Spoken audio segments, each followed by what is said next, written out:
تاریخ اسلام کے بول میں جیسے کہ آپ کو معلوم ہے کہ آج رمضان المبارک کی 12 تاریخ اور تاریخ اعتبار سے دیکھا جائے تو 12 رمضان المبارک کو ہی حضرت عیسیٰ علیہ السلام پر انجیل نازل فرمائی گئی تھی۔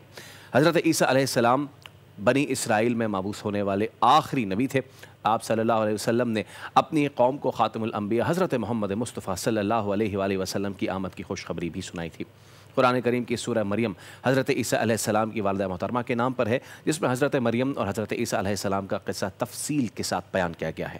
حضرت عیسیٰ علیہ السلام کو خدا تعالیٰ نے بے شمار معجزات سے نوازا تھا۔ اللہ تعالیٰ نے حضرت عیسیٰ علیہ السلام کو بغیر والد پیدا کیا اور انہوں نے آغوش مادر میں کلام کر کے اپنی والدہ کی پاکیزگی اور صداقت کی گواہی دی تھی۔ اس کے علاوہ وہ مٹی پر پرندہ بناتے اور اس پر پھونک مارتے تو وہ خدا تعالیٰ کے حکم سے پرندہ بن جاتا۔ پیدائشی نابینا کی آنکھوں پر ہاتھ رکھتے تو اس کی بینائی ایسے آ جاتی جیسے کبھی نابینا ہوا ہی نہ ہو۔ برس، جزام اور کوڑ کے مریضوں کو اللہ کے حکم سے صحت یاب کرتے، مردوں کو زندہ کر دیتے، لوگ جو کچھ گھروں سے کھا کر آتے اور جو اپنے گھروں میں ذخیرہ کرتے اس کی تفصیل بھی بتا دیتے۔ سبسکرائب کریں اور بیل دبائیں تاکہ کوئی خبر رہ نہ جائے۔